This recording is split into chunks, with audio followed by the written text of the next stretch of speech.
Doctor Ritu बनावत बोलना शुरू करिए। धन्यवाद अध्यक्ष महोदय। मैं लोहागढ़ की बहू और मेवाड़ की बेटी, जिसको आपने सदन में बोलने का मौका दिया, साथ ही आपका आभार व्यक्त करती हूँ। साथ ही बयाना की जनता का भी आभार व्यक्त करती हूँ, जिसने दोनों पार्टियों को चितकर विकास की आवाज बनने का अवसर प्रदान किया। आज समस्त भारतवासी सौभाग्य की दिवाली मना रहे हैं और हमारा बयाना परिवार तो और भी ज्यादा सौभाग्यशाली है। जो राम मंदिर में पत्थर लगा है वो हमारी धरती के गर्भ से निकला है। और जैसा कहते भी हैं कि जा पर कृपा राम की होई, ता पर कृपा करे सब कोई। हम सब राम जी की विशेष कृपा से यहाँ पहुँचे हैं और माननीय भजनलाल जी सरकार पर विशेष कृपा हुई। मैं आपको शुभकामनाएं दूंगी कि आज भरतपुर जिले को विशेष सौगातें आपके द्वारा दी जा रही हैं और इसकी शुरुआत भी हो चुकी है। पीकेसी ईआरसीपी पर बधाई। मोदी जी और आदरणीय जल शक्ति मंत्री गजेंद्र सिंह जी को भी बधाई। अध्यक्ष महोदय, हमारा अन्नदाता आज परेशान है। रात में कड़ाके की सर्दी में सिंचाई करने को मजबूर है। बयाना विधानसभा क्षेत्र के 3 किसानों की रात में सिंचाई करते हुए अभी तक मौत हो चुकी है।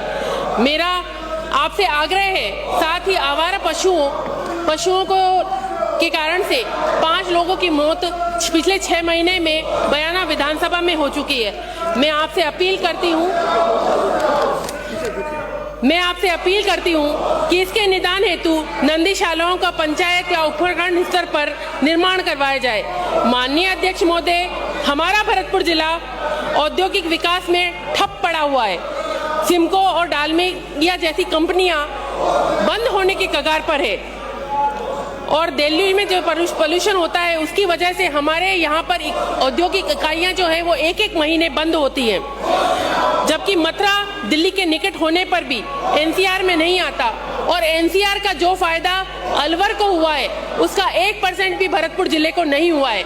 मैं ये कहना चाहती हूँ कि हमें एनसीआर के हिसाब से जो विकास मिलना चाहिए, अगर विकास नहीं मिलता तो हमें एनसीआर में से मुक्त किया जाना चाहिए, क्योंकि हमारे यहाँ पर औद्योगिक विकास की ज़्यादा स्थिति नहीं है और यहाँ पर कोई भी बड़ी कंपनियां नहीं है। मैं आपसे ये कहना चाहती हूँ कि इस विषय पर गंभीरता को देखते हुए डबल इंजन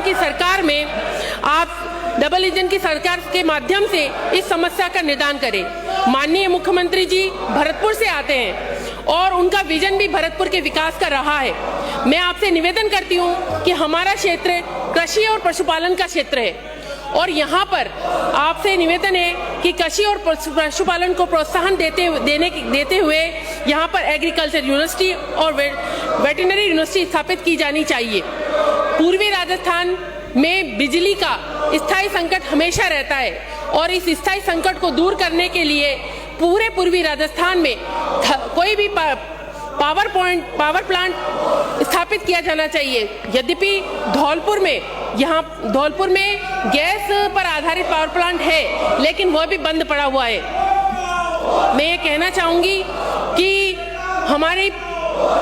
हमारी बीजेपी जो है उसने लगातार पहले पूर्ववर्ती सरकार से ये अपील की थी कि वैट को घटाया जाए, जिससे कि क्षेत्रवासियों को, संपूर्ण राजस्थान वासियों को लाभ मिल सके। और क्योंकि हमारा जो पूर्वी राजस्थान है, चाहे वो हरियाणा से सटा है या यूपी से सटा है, वहाँ पर हर लीटर पर लगभग 8 से 10 रुपए की कमी रहती है, लेकिन सीमावर्ती राज्य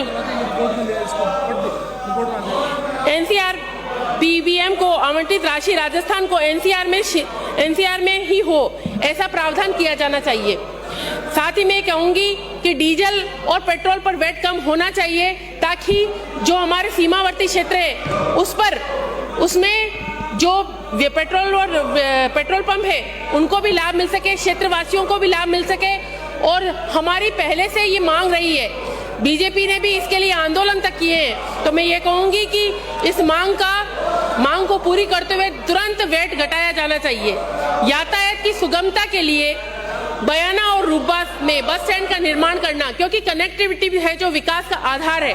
मैं ये कहना चाहती हूँ कि कनेक्टिविटी को बढ़ाने के लिए अभी आप देखिए कि आजादी के इतने सालों बाद भी बयाना और रुब्बास में बस स्टैंड तक नहीं है, और बयाना में जो बस स्टैंड है वो किराए की बिल्डिंग में चल रहा है। मैं सरकार से ये कहना चाहती हूँ कि बयाना और रुब्बास दोनों जगह बस स्टैंड का निर्माण कराया जाए, और जो रोडवेज की बसें बंद हो चुकी है, क्योंकि रोडवेज की बसें पहले बयाना में 10 चलती थी, आज 4 भी नहीं चल रही है। तो मैं कहना चाहूंगी कि रोडवेज की बसों को ज्यादातर कनेक्टिविटी के साधनों को उपलब्ध कराया जाए, जनता की परेशानियों को दूर किया जाए। माननीय अध्यक्ष महोदय, मेरा आपसे निवेदन है कि स्टेट हाईवे नंबर 1 को NHAI को दिया जाए, नेशनल हाईवे में तब्दील किया जाए। बयाना में बाईपास निकालते हुए सवाई माधोपुर तक 4 लाइन बनाया जाए और इसको आगे दिल्ली मुंबई एक्सप्रेस हाईवे पर कनेक्ट किया जाए, जिससे विकास को नव पंख लग सके। माननीय अध्यक्ष महोदय, मैं कहना चाहती हूँ कि हमें जो ये वर्तमान सरकार है उसको गुड गवर्नेंस देना है राजस्थान को, और उसके लिए सबसे ज्यादा जरूरी बात यह है कि वर्तमान में चिकित्सालयों में डॉक्टर हो, नर्सिंग स्टाफ हो, स्कूलों में शिक्षक हो, पुलिस के पास स्टाफ हो। जैसा कि हमने पूर्ववर्ती सरकार में देखा कि जो पुलिस थी वो केवल और केवल मंत्रियों की सुरक्षा में ही खड़ी रहती थी, जनता के दुख दर्द से उनको कोई सरोकार नहीं था। मैं ये कहना चाहती हूँ कि अब जो सरकार है उसको ये प्रयास किए जाने चाहिए, उनको ये ध्यान रखना चाहिए कि हमारे पुलिसकर्मी केवल मंत्री और सांसदों की सुरक्षा में न रहे, बल्कि जनता के दुख दर्द को कम करने में अपना योगदान दे पाए। माननीय अध्यक्ष महोदय, ERCP के माध्यम से 5 वर्षों में पानी आएगा, लेकिन तब तक किसान क्या अपने हाथ पर हाथ धरे बैठा रहेगा? मेरे क्षेत्र का वाटर लेवल लगातार कम होता जा रहा है। मैं सरकार से ये मांग करना चाहती हूँ कि गंभीरी नदी में रेगुलर पानी छोड़ा जाए। पाचना बनने के बाद लगातार भरतपुर जिले के हितों पर कुठाराघात हुआ है।